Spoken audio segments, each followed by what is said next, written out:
नमस्कार बंधुगण आमे शुणुचे श्री कमलाकांत महांतीଙ୍କ लिखित गल्प संकलन सारांश एथुरु उद्धृत गल्प भट्टा।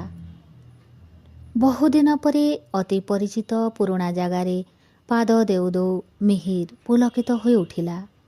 विराट कलिकता सहरर केउ निभृत कोणरे एई टिकी जगा खिदिरपुर। एठिकी मिहिरको आसिबाकु पड़े समय असमय उत्कल शिक्षा संसदर बैठकरे जोग देबाकू। खिदिरपुर ग्राम डिपो पाखरे पहुँचला क्षणी मिहिर आखि स्वतः टाणी हो जाए बड़ सड़क से पाखर गली रास्ता को। खिदिरपुर को आसिले से गली रास्ता दे मिहिर निश्चय जीव बादल पट्टनायक घर को। खिदिरपुर सबु काम संगे जेमती बादल घर जोड़ी होई रही थाए। एक अदृश्य आकर्षण याको एड़ेबाकू मिहिर केबे चेष्टा करी नाही। आजी अनेक दिन परे मिहिर धीरे धीरे उत्कल शिक्षा संसद बैठकरू बाहरी बड़ सड़क पाखरे अटकी गला। से पाख छोट गलीमुंड होटेल रे बिक्री बटा सबुदिन भली चली।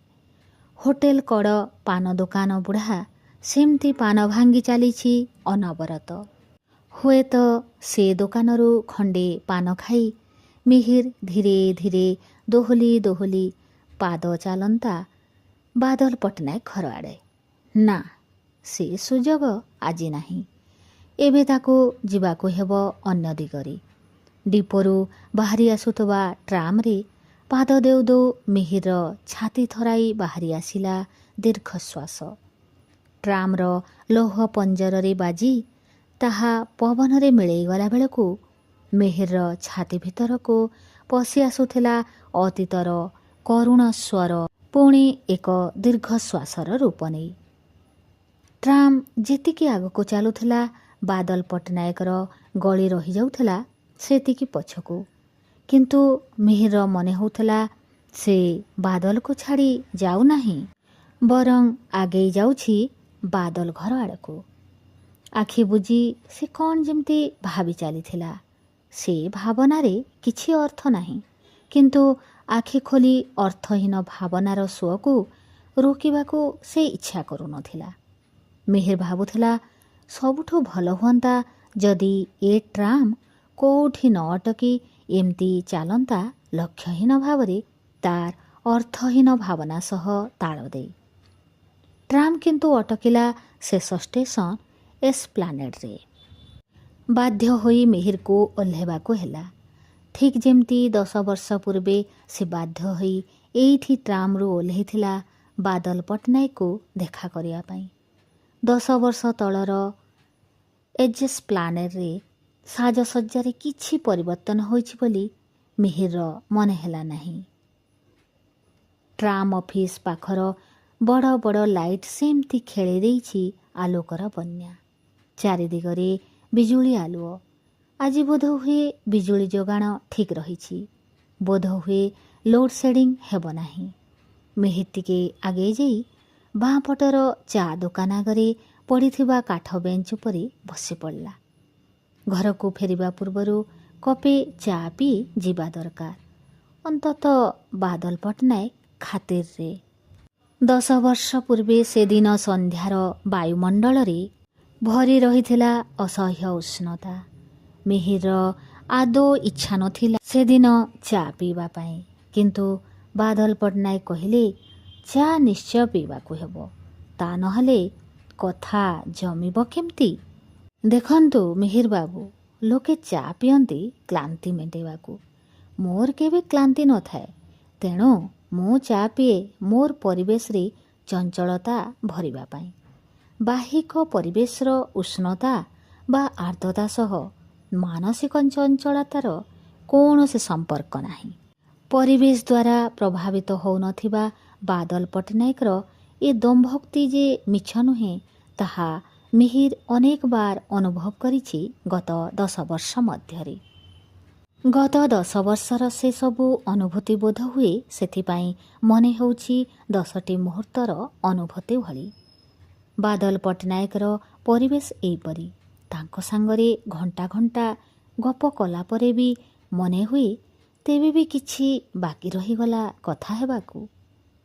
ଚା ଦୋକାନୀର ଡାକରେ ମିହିର ଆଖି ଖୋଲିଲା।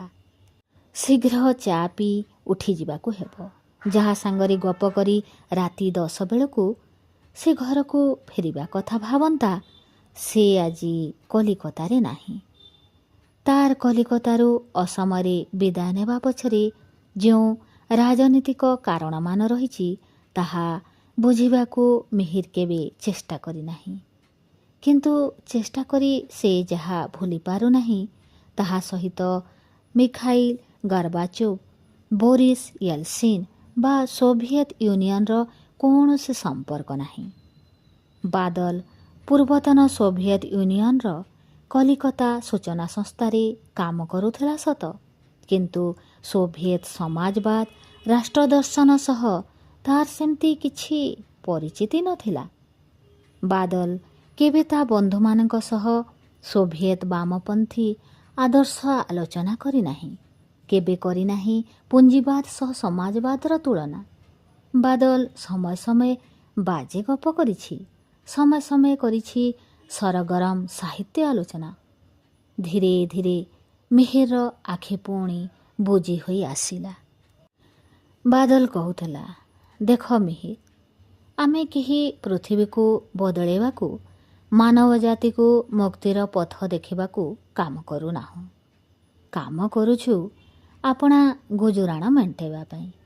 ଏଇ ଜୀବନ ସଂଗ୍ରାମରେ ବେଳ ଅବେଳରେ ଆସି ପହଞ୍ଚୁଛି ବହୁ ସମସ୍ୟା। ପେଟର ସମସ୍ୟା, ମନର ସମସ୍ୟା। ଏସବୁର ନିରାକରଣ ସମାଜବାଦ ବା ପୁଞ୍ଜିବାଦରେ ସମ୍ଭବ ନୁହେଁ। ମନୁଷ୍ୟର ବହୁ ସମସ୍ୟା ମଧ୍ୟରେ ସମାଜବାଦ, ପୁଞ୍ଜିବାଦ ମଧ୍ୟ ଗୋଟେ ଗୋଟେ ସମସ୍ୟା। ଏ ସମସ୍ୟାକୁ ନେଇ ଅନ୍ୟ ସମସ୍ୟାଗୁଡ଼ିକର ସମାଧାନ କରାଯାଇ ପାରିବ ନାହିଁ। ବାଦଲର କଥା ସେଦିନ କେମିତି ଦାର୍ଶନିକ ମନେ ହେଉଥିଲା। ଆଉ ଯେତେବେଳେ ପକେଟରୁ ସିଗାରେଟ ବାହାର କରି ସେ ନିଆଁ ଧରାଇଲା, ସେତେବେଳେ ମିହିର ଦେଖୁଥିଲା ବାଦଲର ଏ ଆଖିରେ ନୀଳ ଆକାଶର ଅସୀମ ସଂକେତ। ତାପରେ ବାଦଲର ଏ ଦାର୍ଶନିକ ଭାବ ସେ ବେଶ କେତେଥର ଦେଖିଛି, ଅନୁଭବ କରିଛି। ମଣିଷର ଧୂସର ରୂପର ଅନ୍ତରାଳରେ ସବୁଜିମାର କୋମଳ ସ୍ପର୍ଶ। ସମୟ ସମୟ ମିହିରର ମନେ ହୁଏ ବାଦଲ ଗୋଟିଏ ଦାର୍ଶନିକ।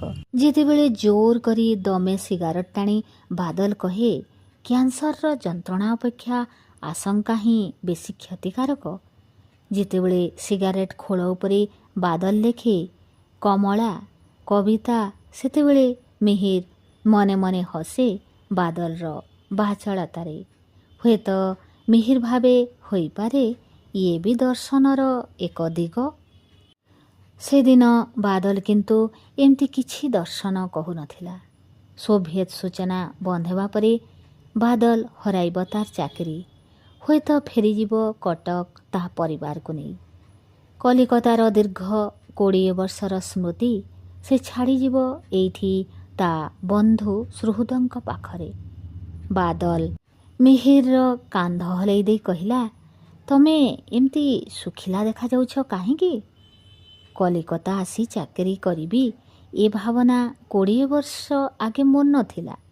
ଏଠୁ ଏମିତି ବିଦାୟ ନେବାକୁ ହେବ ଏ କଥା ମଧ୍ୟ ଭାବିନଥିଲି ଏଇ କେତେ ମାସ ତଳେ। ଯିବା ଆସିବା ଏସବୁ କଥା ଏମିତି ଆକସ୍ମିକ।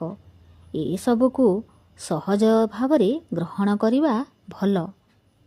ଠିକ୍ କଥା କହିଛି ବାଦଲ। ବାଦଲର ଦିଗ୍ଦର୍ଶନ ଏମିତି ଠିକ୍, ଏମିତି ସହଜ। ଯଦିଓ ଏଥିରେ ଅଛି କିଛି ଭାବପ୍ରବଣତା, କିଛି ପାଗଳାମି। ମିହିର ଜାଣେ ବାଦଲ ଚେଷ୍ଟା କଲେ କଲିକତାରେ ଖଣ୍ଡେ ଚାକିରି ନିଶ୍ଚୟ ପାଇପାରିବ। ମିହିର ଜାଣେ ଜୋର କରି କେହି ବାଦଲକୁ କଲିକତାରୁ ତଡ଼ି ଦେଇ ପାରିବେ ନାହିଁ। କିନ୍ତୁ ଅସୀମ ନୀଳ ଆକାଶ ବା ଅପର୍ଯ୍ୟାପ୍ତ ସବୁଜ ଧରିତ୍ରୀ ଯାର ଚରାଭୂଇଁ, ତାକୁ ଗୋଟିଏ ଜାଗାରେ ବାନ୍ଧି ରଖିବ ବା କିଏ? ମିହିରର ମନ ଟାଣି ହୋଇଯାଉଥିଲା କଟକ ଆଡ଼େ। ସନ୍ଧ୍ୟାର ଏ ବିଳମ୍ବିତ ପ୍ରହରରେ ବାଦଲ କ'ଣ କରୁଥିବ? କବିତା ଲେଖୁଥିବ, ପଢ଼ୁଥିବ, ଟି.ଏସ୍. ଏଲିୟଟ୍ ଅଥବା କୌଣସି ନୂଆ କବିର କବିତାରେ କରୁଥିବ ସମ୍ପାଦକୀୟ ସଂଶୋଧନ। ବାଦଲ ପଟ୍ଟନାୟକ କିଛି କରୁଥିବ ନିଶ୍ଚୟ। କିଛି ନହେଲେ ବନ୍ଧୁମେଳରେ ଗୁଲି ମାରୁଥିବ, ନହେଲେ ମହାନଦୀ କୂଳରେ ପଇଁତରା ଦେଉ ଦେଉ ଆକାଶରେ ସନ୍ଧ୍ୟା ତାରାକୁ ଚାହିଁ ଛାତି ଭିତରେ ଅନୁଭବ କରୁଥିବ କବିତାର ସ୍ପନ୍ଦନ। ତମେ ସବୁଦିନ ଏମିତି ବେଖିଆଲି ରହିଗଲ ବାଦଲ। ଆକାଶରେ ତାରା ଗଣି ସମୁଦ୍ରର ଢେଉ ଭାଙ୍ଗି ଜୀବନ କଟେଇବାକୁ ବସିଲ, କିନ୍ତୁ ନିଜ ପାଇଁ କଲ ବା କ'ଣ? ମିହିରର ଇଚ୍ଛା ହେଉଥିଲା ଚିତ୍କାର କରି ସେ ବାଦଲକୁ ସାବଧାନ କରିଦିଅନ୍ତା। ଆଉ ସମୟ ନାହିଁ, ଏବେ ନିଜ କଥା, ପରିବାର କଥା ଟିକେ ଭାବ। ସେ ଚିତ୍କାର କରିବା ପୂର୍ବରୁ ଚା ବାଲାର ଡାକରେ ପ୍ରକୃତିସ୍ଥ ହେଲା। ହାତ ଘଡ଼ିକୁ ଅନେଇ ଦେଖିଲା ରାତି 9ଟା। ଚା ବାଲାକୁ ପଇସା ଦେଇ ସେ ଉଠିଲା ଘରକୁ ଫେରିବା ପାଇଁ। ଚା ବାଲା ତାକୁ ବଳକା ପଇସା ଫେରାଇ ଦେବା ପୂର୍ବରୁ ହଠାତ୍ ଲିଭିଗଲା ଏସ୍ପ୍ଲାନେଡ୍ର ସବୁ ଆଲୁଅ। କଲିକତାରେ ପାୱାର କଟ୍, ଲୋଡ୍ ସେଡ଼ିଂ ନିତିଦିନିଆ ଘଟଣା। କିନ୍ତୁ ଆଜି ଏହି ସମୟରେ ରାସ୍ତାଘାଟ ଅନ୍ଧକାର ହେବାର ଥିଲା। ମିହିର ହୁଏତ ବିରକ୍ତ ହୋଇ କ'ଣ କହିଥାନ୍ତା, କିନ୍ତୁ ହଠାତ୍ ଯେମିତି କ'ଣ ଶୁଣି ସେ ନୀରବ ହୋଇଗଲା। ତା କାନରେ ବାଜୁଥିଲା ବାଦଲର ସ୍ୱର। ହେଇ, ସେ ପାଖରୁ ବାଦଲ ଯେମିତି କହୁଥିଲା, ଉଠ ମିହିର, ଚାଲ, ଅନ୍ଧାରରେ ବାଟ ଚାଲିବାରେ ଗୋଟିଏ ନୂଆ ପ୍ରକାରର ଆନନ୍ଦ ରହିଛି, ନା କ'ଣ? ମିହିର ଧୀରେ ଧୀରେ ଉଠି ଛିଡ଼ା ହେଲା। ଏସ୍ପ୍ଲାନେଡ୍ ଆଡ଼ୁ ଆସୁଥିବା ବେହାଲା ବସ୍କୁ ଉଠୁ ଉଠୁ ତାର ମନେ ହେଲା, ଆଃ, ସେ କବିତା ଲେଖିପାରୁଥାନ୍ତା କି?